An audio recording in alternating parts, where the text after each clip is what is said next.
和竹马酒后乱性后，他眉间深锁，斜倚在拔步床柱旁独饮冷酒。我见他指节发白，攥着青玉杯，便拢着松垮的中衣坐起身。横竖都是最后荒唐，不必挂心。难不成我还要你八抬大轿来负责？他指腹摩挲着杯沿渗出的酒液。如此最好。实不相瞒，我已与国子监祭酒家的千金换了庚帖。我攥着衣带的指尖微微一滞。庚帖？他神情有些认真。过些时日便要过聘，他日后便是这府里的主母。这些该烂在泥里的旧事，阿素想必比我会斟酌。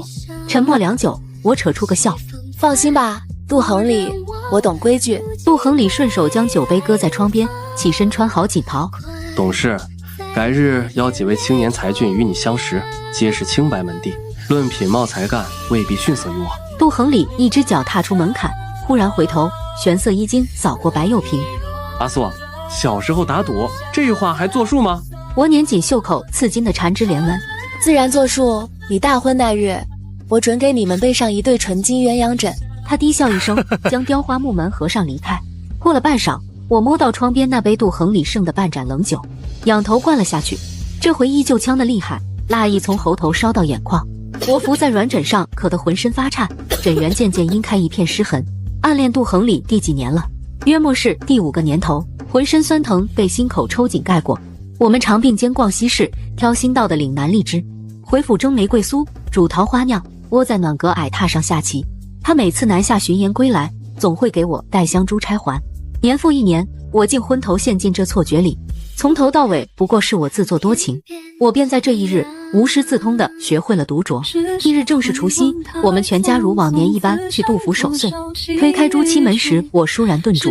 花梨木八仙桌旁，杜恒礼身侧坐着个穿越白杭绸袄裙的姑娘。我娘话音微滞，这位这是宁姑娘，宁梦如，恒礼未过门的媳妇。推了这些年，总算肯带人回来了。我还当着孽障要替杜当和尚去。杜恒礼抬眼看我，笑意与从前并无二致。快入席吧，我娘特意炖了你最爱的荷叶粉蒸肉，今日没人同你争，整笼都是你的。我脚步微滞，蓦然挑了个离他最远的位置坐下。杜恒礼唇边的笑意微微一抿，席间我只低头拨着发廊碗里的米饭。宁姑娘也是京师学院出来的，与恒礼师出同门，年年都拿书院头等的。她父亲是国子监祭酒，母亲出身江南谢氏，自小通读诗书，一结业就被文渊阁聘去做了编修，如今已是掌册主编了。我娘眼底满是艳羡，这般才貌双全，真是天造地设的一对。将来若有了孩儿，还不知要怎样玲珑剔透呢。她转头瞥我，那点熟悉的埋怨又一次滚到嘴边。哪像我们阿素，吉吉这些年一事无成，让考女官不肯，让学女红刺绣又不听，说写画本子也没写出名堂，回京后就终日窝在房里，到如今连门亲事都说不上。哎，转眼都18了，别家姑娘这年纪早当娘了，好儿郎早被抢光了，我这心里天天遨游似的。我死死攥住银块，只觉脸皮被生生刮下来。阿素明明慧侠得很，将来保不齐是名动京华的女先生，你就等着沾光享福吧。享福？她若能安安稳稳嫁个正经人家，我便算对得起乔家列祖列宗了。宁梦如忽然柔声开口：我认识几位青年才俊，皆是清白门第，老姑娘若不嫌弃，不妨交换名帖，日后我替你牵线相看。我抬眼望进她清凌凌的眸子，勉强弯起唇角。宁姑娘美意心领了，只是不必了。宁梦如莞尔一笑，亲昵地倚向杜恒礼臂弯。乔姑娘何必见外？恒礼常提起你们自幼一同长大，是最知心的知己呢。其实我早年便见过你，亦总与他并肩而行，那时我还当二位早有婚约。杜恒礼轻捏他鼻尖，风流眉眼漾开戏谑。胡说什么？我与阿素自出生便厮混一处，熟得如同左手摸右手，若要有情愫，何须等到今日？他转眸看我，笑里藏了缕不易察觉的警告。我们从来只是知己，至交知己，是吧，阿素？我抬手撞进他深邃的瞳孔，此刻笑容定然僵硬的可怜。是至交知己。我唇角扯出个弧度，忽觉这一切荒唐的令人发笑。我也算你半个知己了，千万莫同我见外。喜欢何等品性的郎君，尽管开口。正是，阿素，你是该择婿了。我垂手，原以为会坠下泪来，却没有。我自虐般地盯着他们交叠的衣袖，指甲深深掐进掌心，直到娘轻一筷子敲在我手背上。说你呢，何时能带个郎君回来叫我舒心？我也不指望你高攀横里这样的，找个寻常人家也罢。我再坐不住，推开青瓷碗起身，用尽最后气力维持仪态。各位长辈，我忽然想起还需整理书稿，恕我先告退了。原想今夜将书稿收尾，可心头纷乱如麻。我瘫在床帐里，想嘶喊却发不出声，想落泪却挤不出诗意，浑身酸胀的快要蜷缩起来，索性披上厚实的外衣，踏雪出门买酒。雪花在路边琉璃风灯周围翻飞，宛若被光晕俘获的玉蝶。他待我那样好，处处都好，唯独不爱我这一桩不好。但他这般永远立于人群中央的骄子，怎会青睐我这般寡淡无趣之人？买酒归家后，我正坐在窗边，怔怔地望着雪幕。男子身着玄色貂毛领大氅，女子披着浮光锦斗篷。宁梦如踮起脚尖吻上杜恒里的唇，他含笑俯身。我凝望两膝，用冻僵的手指提起酒壶倾注，心口泛起钝痛。我抬手按住胸腔，仿佛触到寸寸迟来的碎裂。这个碎木当真寒入骨髓，元日竟是在娘亲的絮叨里熬过的。你瞧瞧，人家恒里自幼便比你强出一截，如今更是云泥之别。挨着夜深，终与娘亲大吵一架，索性直奔驿馆，雇了辆马车，连夜返京。车轮刚碾过朱雀大街的青石板，杜府家仆便追来递上一封手信。听夫人说，姑娘匆忙回京，怎不等候公子一起同行？最近毫无灵感，京城那处小院更有益于我撰书，干脆返京赶稿。打开信件，杜恒里的轻笑都仿佛透过指尖传来。又同你娘置气了，她不过盼你安稳，何苦总针锋相对？原给你备了上元节礼，既如此，待归京再与你罢。正月18那日，杜恒里府一返京，便递帖邀我。有时来醉仙楼小酌一杯如何？顺道将节礼带与你。他每年送我的皆是稀罕物件，样样都戳中我深藏的念想。往日我总收得坦然，此番却垂手推拒。不必了，杜恒里，往后莫再破费。他的手微微一顿。为何？我盯着盏中浮沉的碧螺春。你既已定亲，再赠旁人贵重物件，您姑娘总要寒心。我虽倾慕杜恒里，却真心盼他姻缘美满。无妨，梦如素来大度，不计较这些。酉时3刻，老地方见。先不说了，盐运使那边还候着一事儿。待他走后，我的心口漫开难以名状的色意，血液里恍若淌满未熟青梅的汁水，酸得发苦。我常恨他待我这般周到，宁可他对我也刻薄些，好让我死心塌地地断了念想。杜恒里为容我推拒，我只得赴了常去的那间酒楼。岂料先连入内，就见桌边竟坐着3人，宁梦如亦在席间，另有个陌生男子身着玄色暗纹直多。我怔在原地，杜恒里已笑着招手，这边坐。方落座，他便介绍那男子，这位是谢世俊，如今长着2家票号。未待我理清缘由，又见他朝我无声比出口型，电光石火间，一切昭然若揭。原来不是为了赠礼，是为了做媒。耳畔嗡鸣骤起，想必我此刻面色已然惨白如纸。我能忍他永不心悦我，却受不得他急不可待将我推与旁。杜恒里似乎未察觉我神色有异，仍笑道：幼时还曾见过的，阿素可还记得？我垂手不语，谢世俊却也不恼，只含笑道：乔姑娘当年还追着打过我，如今竟全忘了，当真薄气。你瞧，见我争冲，他又温声絮道：些年比邻而居时，你总拽我衣袖，偏帮他，有回还掷石子砸伤我额角，少时那般泼辣，如今倒成了端进闺秀。尘封的记忆倏然破雾而来。那时巷中孩童皆为杜恒里马首是瞻，唯有新搬来的谢家小子屡屡与他枪声。偶日2人扭打作一团，我想也不想，便冲上去助阵，不料被谁绊了一跤，手中鹅卵石竟直直磕上他眉心，当即因出血珠。归家后挨了娘亲好一顿打手心，又被拎着登门赔罪。谢家双亲报事宽厚，连声道孩童嬉闹无妨，还塞给我一包蜜字杏脯压惊。自此我总怀着歉疚，每逢谢世俊邀我扑蝶投壶，从不忍推拒，惹得杜恒里怄了好几场气，摔着石子儿骂我小叛徒。可惜不出3载，谢家便迁往江南。起初我还时常脱衣时稍泄，渐渐便断了音讯。怎料记忆中那个小冤家，而今竟出落得如玉山微微。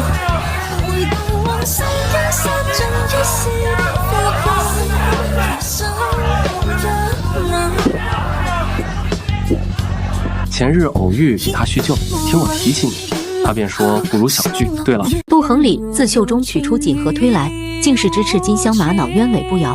我心头微颤，上月不过夸了句宝芳斋新出的样式别致，他竟记下了。是梦如替你挑的，如何？你嫂子眼光甚好吧？我抚着锦盒的指尖，蓦地僵住。上月随恒礼去苏州办货时瞧见的，当时便觉得很衬你。阿素可还喜欢？我忽然觉得荒唐又可笑。原来我与他眼光这般相似，不仅钟情同一支差，还倾慕同一个郎君。他确实是个玲珑人，想来是早看出我藏了5年的心思。我勉力牵起唇角，耗尽气力不让笑意瘫垮。很喜欢，谢过嫂嫂。暮色四合时，杜恒礼立在小院后巷的槐树下唤我。月华将他锦袍染成粼粼的银白，石砖地上拖出修长孤影。我已将你名帖递与谢世俊了。他指尖摩挲着玉扳指，此人却为良配，阿素莫要错失。我攥紧楼兰雕花，眼角灯笼在他肩头投下晃动的暖光。良配，京中倾慕他的闺秀如过江之鲫，每日送至谢府的诗间，茶点从不重样。且他自幼习武，体魄强健可靠，将来定能护你周全。最要紧的是，他声线忽低，他还未曾通房纳妾，身家清白，你尽可安心。他卖力细数谢世俊的种种好处，怀叶沙沙作响，像极了一声声催促。心口似被铁钳拧绞，阴出的血沫倒灌进喉腔，挤出一串无声的哀鸣。先前强压的泪终于砸落在手背，烫出细小的红痕。我不敢出声，唯恐他听出哽咽。然而杜恒礼终究是察觉了。阿素，我始终视你为知己，别再为我虚掷年华了。胸腔里那团血肉骤然崩碎，原来他早已洞悉，知晓我整整5年的痴望。我听见自己的声音似从云外飘来。好，我会见他。回到房中，我颤着手提起酒壶，琥珀色的液体倾入瓷杯时，晃出细碎涟漪，像极了我在拼不齐的心绪。酒真是好东西，方才锥心刺骨的疼渐渐被薰衣熨平。爱慕他如跋涉无尽荒原，我撑着一口气走了1年又1年，却始终望不见绿洲。或许该停在此处了。此夜饮尽这盏酒后，我决意将杜恒礼弃在昨日了。谢世俊第2日便托他递来拜帖。一开始我和他对话尚存生疏，但他很快提起幼年旧事，言谈间渐渐消融了隔阂。我还记得你幼时最喜欢那东街王记的绿豆糕，那时我的零花尽数填了你的馋嘴，每回买2包分你1包，你先吃完了1包，还总要抢我未吃完的那一半。我颊侧微热，却也想起了这般光景。少时我颇有些耍赖的性子，谢世俊瞧着桀骜，却总拗不过我缠磨。腿酸了便要他背，嘴馋了便要他买零嘴。骤雨突至时，甚至抢过他的书囊顶在头上挡雨。他生就一副倦狂相貌，竟次次都由着我胡闹。此前多年羁旅西域，近来方归故里，竟不知城中何处尚有佳肴了。我沉吟片刻，提起了那间与杜恒礼常去的老字号糕饼甜水铺子。那家店开了许久，从幼师启蒙读书时到宁梦如出现之前，我和杜恒礼时不时便会去吃几次。那家的甜香几乎浸透了我与他的年年岁岁。听着甚好，可愿同我一起前往？欠了我这许多年绿豆糕，总该连本带利还一还了吧？我在南推郡。好，这回换我请你。这几日天色总是沉郁，续雪时些时落，冬夜来得早，才过申时便已昏蒙。我抬眼望见谢世俊，他太过扎眼，好似墨画里走出的仙君。过往女子频频回首，窃语声簌簌不绝。谢公子，我们用的是街边小肆，并非琼林玉燕，何至于这般郑重其事？方才与商户议完事，未能及时更衣，不若我先回府，换身简单的。不必不必，这家的茯苓糕乃一绝，还有玫瑰酥，你定要尝尝。好，如今真是出息了，又是天天揪人衣领打架的主，现今倒成了端方君子，当真男大18变，险些认不出了。其实当年我并非存心争斗，初至京城时，我无一玩伴，见你玉雪可爱，想近前结交，奈何杜恒礼横竖拦着，这才与他动了手。竟是这样，他下手才狠啊！幼时瞧见我与你说笑，便要寻衅，原以为他对你有意，未料你2人当真只是知己。是，仅是知己。未尝过这桂花糕，滋味可好？极妙，他家的桂花糕软糯清甜，你定要一试。掌柜的，添一碟桂花糕。似乎还有新酿的紫米醪糟，许久未尝此味了，配糕点别有风味。你可晨叫来的？我喂。掌柜，再加2盏紫米醪糟。未待我说完，他便已吩咐下去。我也只得颔首应允。醪糟上桌后，氛围便松快许多。几盏下肚，谢世俊侧手发问：听杜恒礼说，你现今在撰写话本，可能少见一二。什么话本？不过是坊间杂谈，不值一提。那也是极其难得。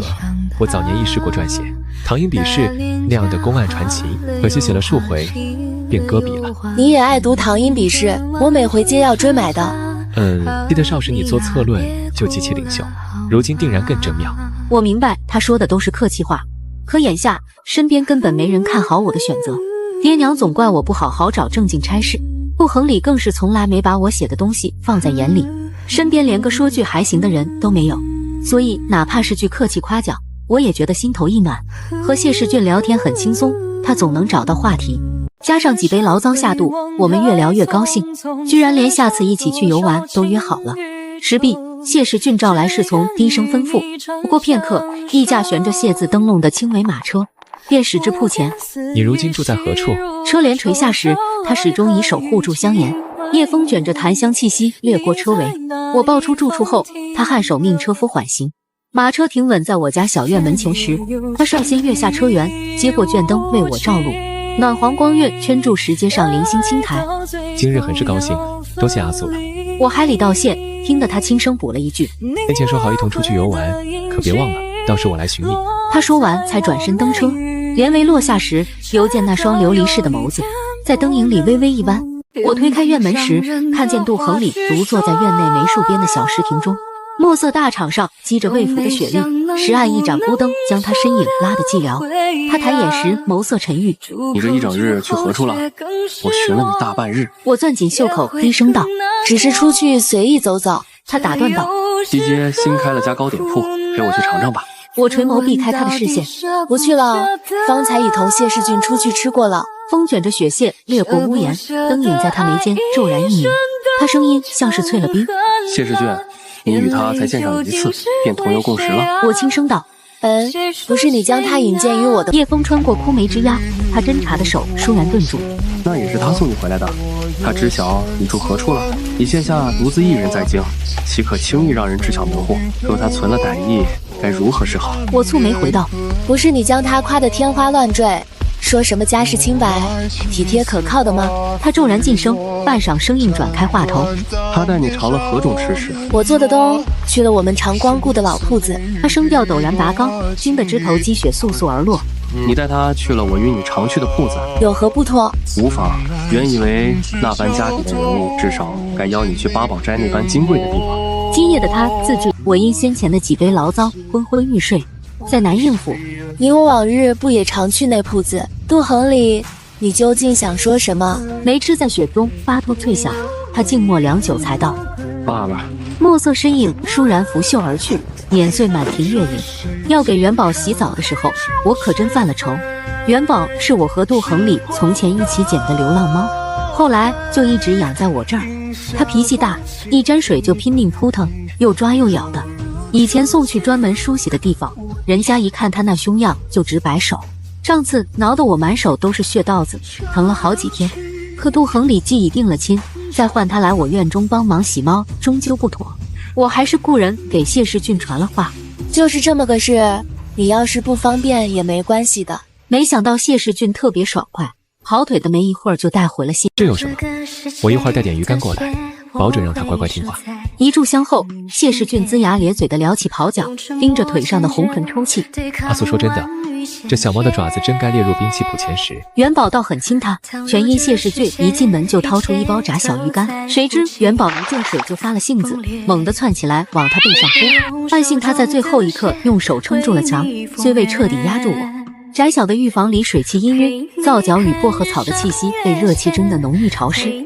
谢世俊的月白行绸直多早已湿透，半透的贴在身上，一经扣隙间隐约可见奔张的胸膛，水珠正沿着颈项滑入衣内。他垂眸望来，那双总是含笑的桃花眼此刻暗沉如墨，一滴水珠顺着他额前墨发滑落，正坠在我唇角。你可还好？谢世俊动作微滞，缓缓直起身，唇角牵起似笑非笑的弧度。无妨，倒是你。他忽然轻身逼近，乌眸澄澈如镜秋水，耳根怎红得这般厉害？那双总含着笑意的桃花眼微微眯起，唇瓣丰润如初绽的芍药。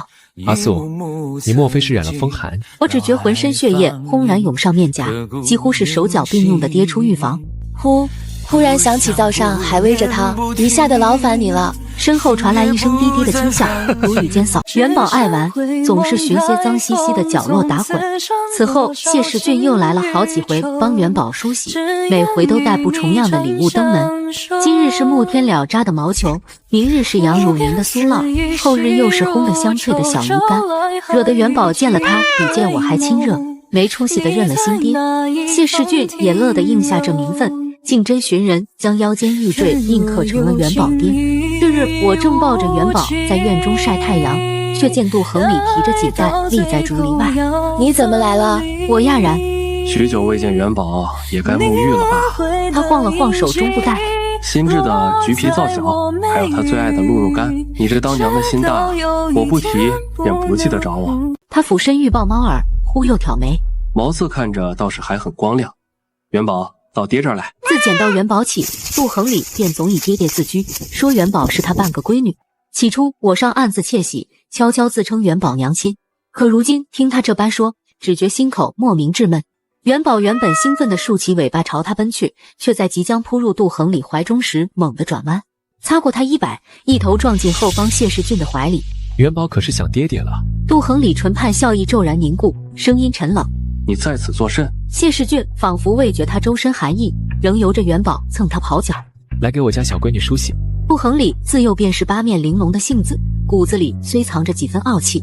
我从未见过元宝是我闺女。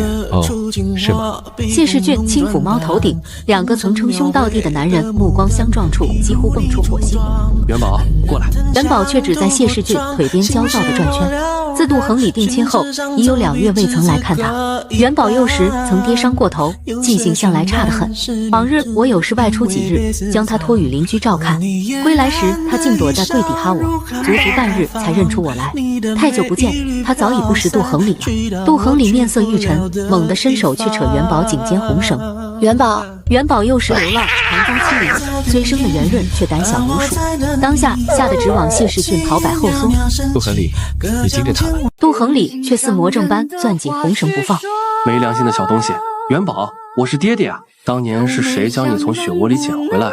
这些年喂你多少鲜鱼鹿肉，竟全忘了。元宝忍无可忍，呜咽着一口咬在他虎口上。这一口并未发力，猫旋即松口躲开，但已然见了血痕。杜恒礼僵立原地，怔怔望着手背上渗血的齿印，如遭雷击。要紧吗？要不要寻大夫来瞧瞧？谢世俊轻扯我袖角，你瞧，元宝颤得厉害，怕是受了惊，得快些去兽医馆。我低头见元宝匍匐在地，浑身抖如秋叶，喘气声又急又重，肚腹剧烈起伏，俨然知自己闯了祸。谢世俊将猫裹进怀里，速去。我心头一乱，忍不住回头怨道：你明知他天性怯懦，何苦这般相逼？我先带他去医馆，你自己去处置伤口吧。杜恒礼面色惨白地怔在原地，待我随谢世俊登上马车远去时，从联系仍见他一动不动立在暮色里，如一座凝霜的石像。元宝并无大碍，大夫说只是天生胆怯，受了惊，回府静养便可。我心里却泛起色意。元宝是我与杜恒礼从幼崽时亲手养大的，他那颗曾伤过的脑袋瓜，只有性子大，隔得久了，自然便记不起他了。瞧着元宝蔫蔫地蜷在软垫上，我轻叹一声。这话本写了许久，始终无人问津，独自伏案誊了数十万字，终究如石沉大海，直至终章也未激起半分水花，只得咬牙勉强给了个结局。书方先生虽宽慰道：你文笔自是清丽，可词藻佳而销路志者比比皆是，纵要登那畅销榜，有时也需3分运道相助。屋漏偏逢连夜雨，有人叩响门扉，递来一封家里寄来的信件。母亲的字迹潦草，带有怒气。信中写道：你那些画本子究竟能挣几个银钱？那点进账，连胭脂水粉都要斟酌着买。瞧瞧人家杜恒礼，再瞧瞧他未过门的媳妇。我不求你光宗耀祖，好歹谋个正经差事。信里另附一页洒金笺，细述杜恒礼未过门妻子的殊荣：1是千金，3英士族，6通诗书，12能琴，15善舞，墨迹如针，字字扎眼。我恍若阴沟鼠蚁，窥见云间明月，只觉无意识的蜷缩，忍不住从案底摸出那坛梅子酒，凛冽酒气混着酸涩进入头间，只觉浑身筋骨都被抽去了力气。或许母亲说的对，我本无经世之才，何该认了这平庸命数？横竖不过是万千俗人中最寻常的一个。破门声骤然将我从消沉中惊醒，拉开院子木门，谢世俊提着琉璃风灯立在街前。昨晚城隍庙有百年难遇的雪打灯庙会，我订了临街雅阁，阿素可愿同我一起去赏玩？我唇瓣微起，尚未应答，他又从袖中变出梅泥人娃娃。听闻对着雪中灯火，祈愿最是灵验。推句的话在齿间转了一圈，终化作浅浅一字。好，谢世俊这纨绔果真奢靡，竟在庙会顶阁定了雅轩，宛若执掌人间星河。我裹着斗篷与他并肩，忽觉一阵自惭形秽。都是历过世情的人，何必故作懵懂？我自然瞧出谢世俊待我的不同，可凭什么我这般庸常女子与他隔着山海之距？小二，上你们这儿最贵最好的酒。阿素还饮酒？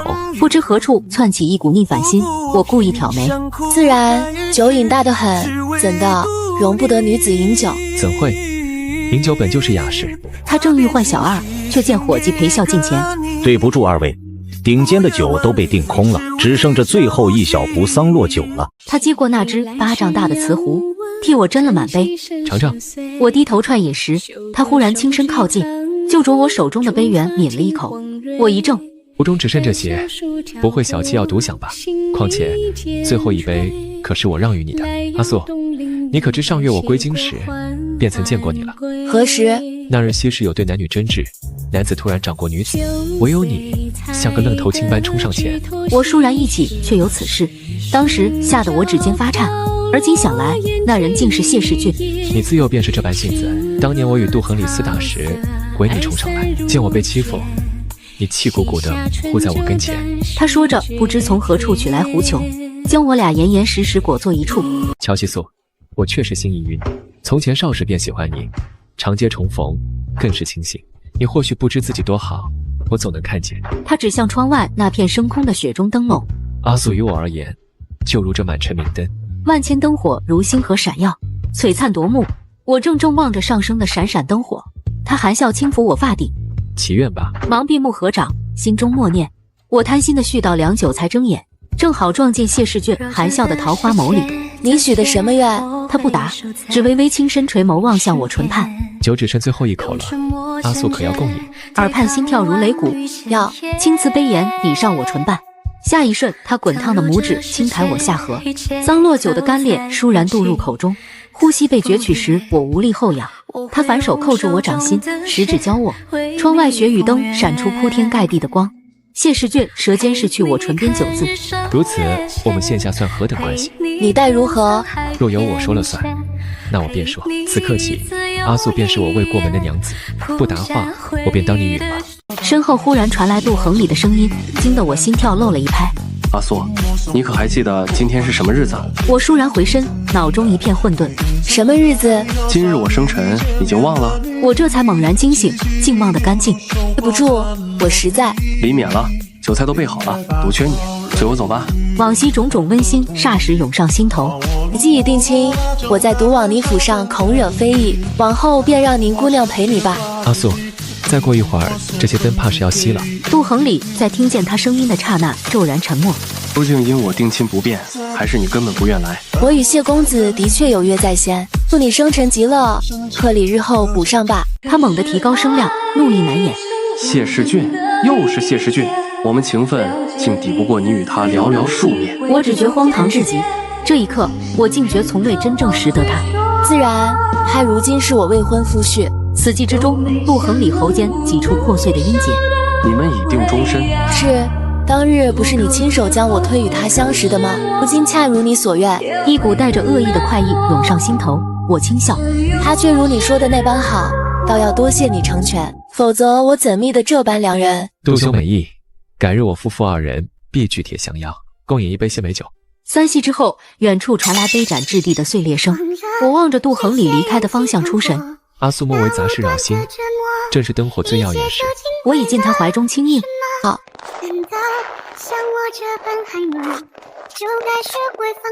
我终究未听母亲的话，回去学习刺绣。因那夜对着万千灯火立誓，我决意再是最后一回。若此番不成，便彻底绝了笔墨心思。是夜对烛枯坐良久，忽将往日所有画本草稿尽数焚弃，挥进盘旋间。一个新念头破悟而出，我不愿再写才子佳人的风月故事了。此番要写个巾帼英豪劈开混沌的痛快文章。自那日后，我与杜恒礼再未相见，偶然去那间糕点铺，掌柜的还絮絮叨叨问起：杜公子近日怎不来了？从前总见你二位同进同出的。他已有婚约在身，自然该陪未婚妻。原来不是一对儿，瞧你俩那般默契，老朽还当是打小定亲的青梅竹马呢。我捻起一块桂花糕轻笑，不过是从小一同长大的知己罢了。未曾想宁梦如会找上我。我有意有人新辟了处温泉别庄，邀我们去试住2日，全做品鉴。正好你与谢公子得闲，同往可否？我推拒道：这怕是不便，我今日所事缠身，既与杜恒礼至此境地，何必再强作往来？纵有旧日情谊，也该各守界限，免生难堪。他却软声相求，只当取我颜面。我与恒礼在京中之交不多，你若不来，真不知该邀谁了。话至此，再难回绝。我抬眼望谢世俊，他挑眉颔首，我轻声应道：如此便请告知方位吧。甚好，那我便静候方驾了。许久未见，杜恒礼见了我，仍是冷面相对。他拢着玄色剑袖倚在廊柱旁，目光自我衣袂掠过，便蓦然移开。宁梦如倒是笑意盈盈，快请见。为这处别庄，我有人投了100两白银，但是侍从杂役并雇了数百人，景致定不叫诸位失望。杜恒礼忽的嗤笑，有些人连《聊斋》戏文都不敢夜读，待会儿见了山间夜宵，可莫要惊慌失态。我面色一沉，知他又在提我少时被志怪画本吓得彻夜难眠的旧事。那时双亲与他家同游外出，夜里我溜去他房中玩耍，恰逢幽冥录心的画本子传到坊间，他偏要拉我共读。初时不觉如何，待读卧踏上时，却总觉得帷帐外有影超超。来到子时，终是怕极了，挂着2行泪珠子去推他房门。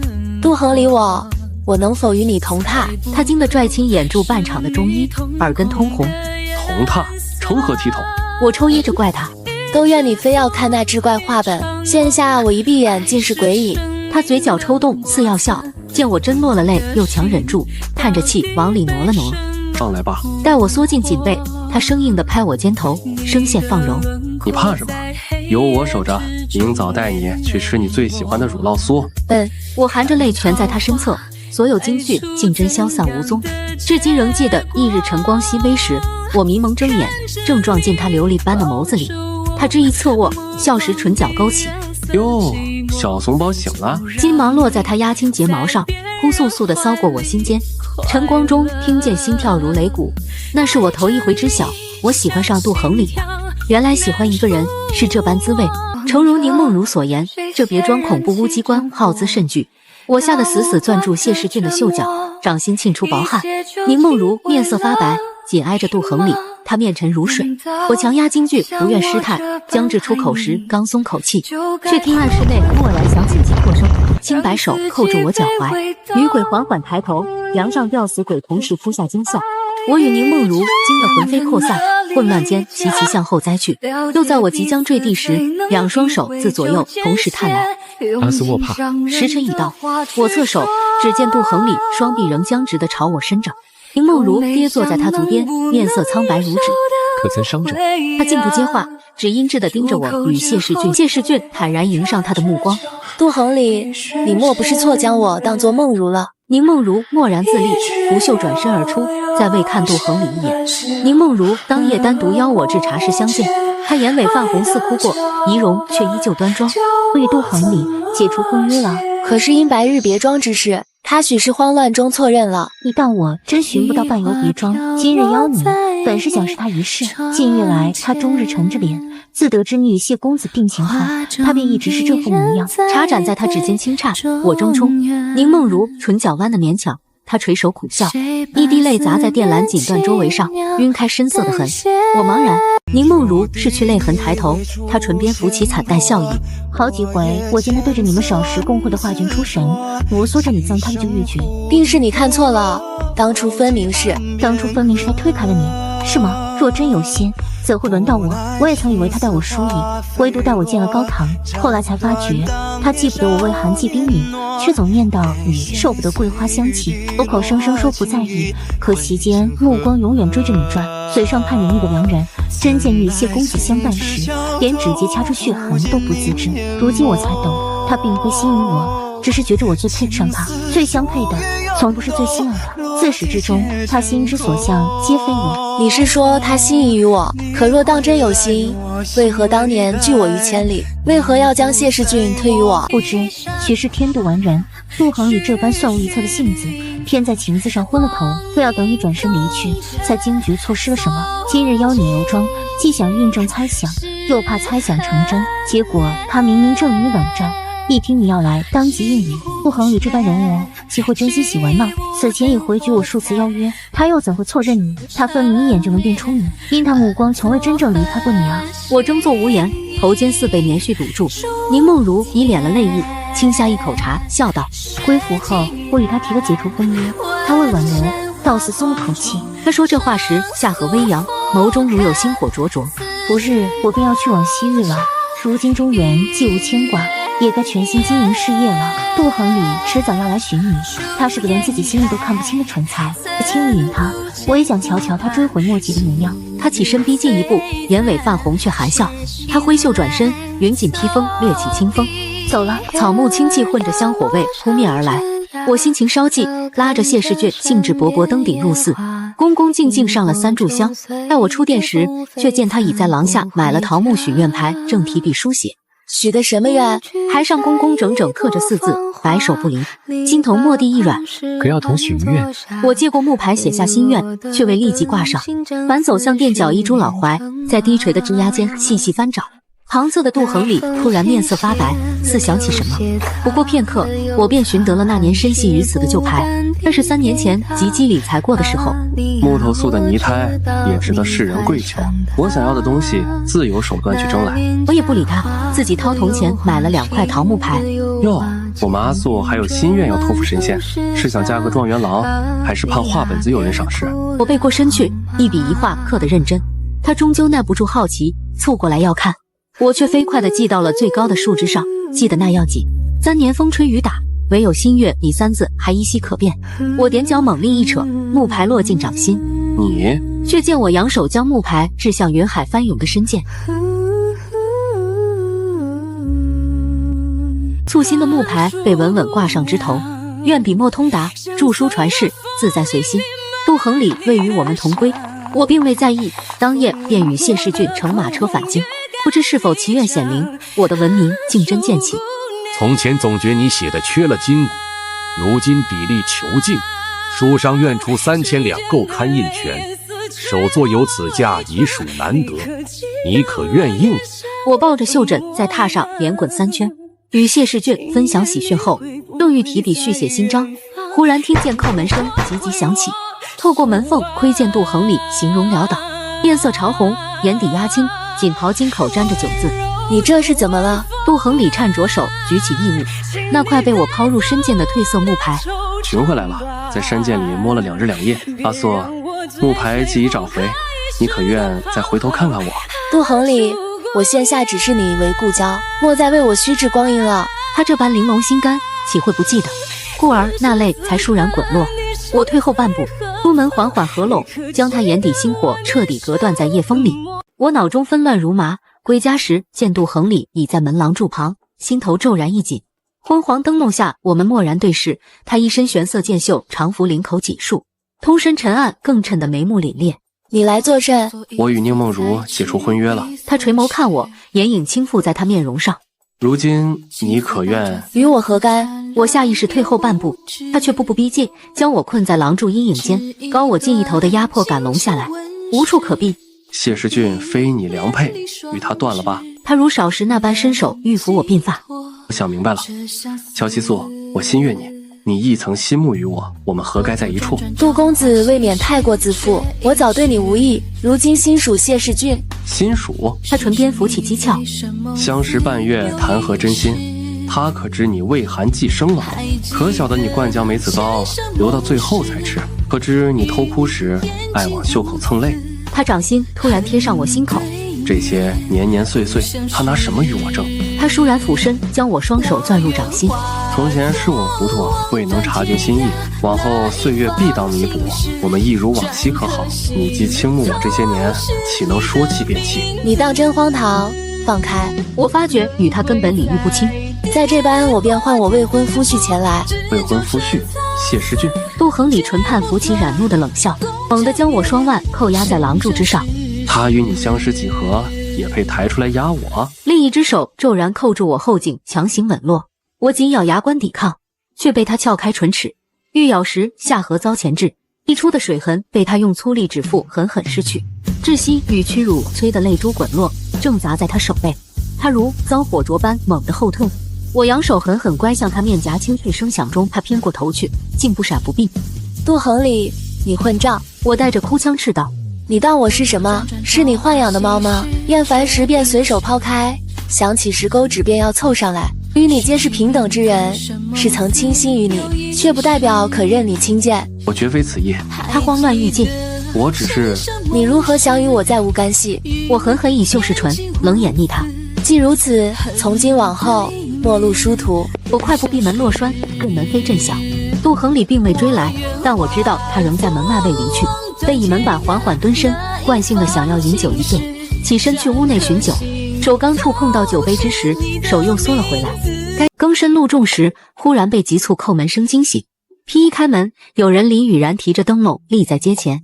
你的玄机录被墨香阁列入珍宝了，豪客一口气购百册，堆在书院正堂，季红绸醒目极了。我霎时睡意全无。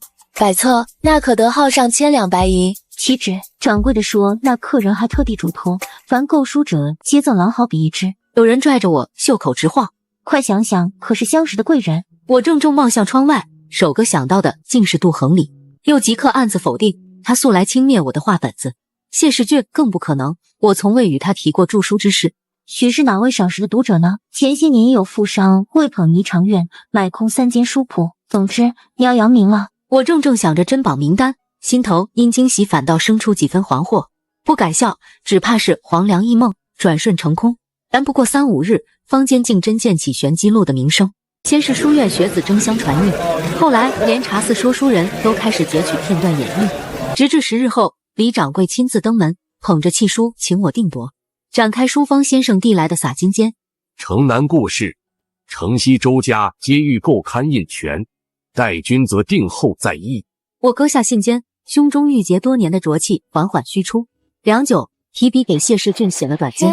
那日雪打灯下棋的院，似乎灵验了。不过一刻，窗外便扑棱棱落下一只信鸽，爪迹主管。甚好，下元节恰有烛龙灯会，在同往否？我一只眼唇，泪意渗进指缝，温热潮润，提笔蘸墨纸一字，好。母亲寿辰那日，我带着手笔润笔吟归家。可推开门，笑意便凝在唇角。杜恒礼正坐在堂屋屋子上帮母亲剥蒜。快去更衣，净手伯母煨了你最爱的火腿笋汤。我母亲倏然起身斥道：摆什么脸子？瞧瞧人家恒礼，百忙中抽空来贺我寿辰。他指向墙角堆叠的几何，辽东参南扬州，皆是恒礼备的礼。若非他告知，我竟不知你糊涂至私。这般好姻缘，不要还想挑怎样的？我额角直跳。母亲莫听他妄言，我已有心仪之人。什么心仪之人？相识数月，岂堪托付？哪比得上我们与杜家3代之交？你自行结识的郎君，能及得上恒礼万分？我只觉胸质难言，母亲却是一片慈心。可这掌控之欲密如罗网，伯母莫要动怒，是晚辈不够周全，才惹得悉数厌弃。万万莫因我伤了母女情分。母亲果然愈发动气。你这般品貌，家世何处不佳？分明是他不识明珠。我气得眼前发黑，没料到他竟搬出母亲来施压。我摔脸躲进厢房，母亲仍在门外厉声道：不肯应了恒礼这门亲，往后也不必唤我母亲。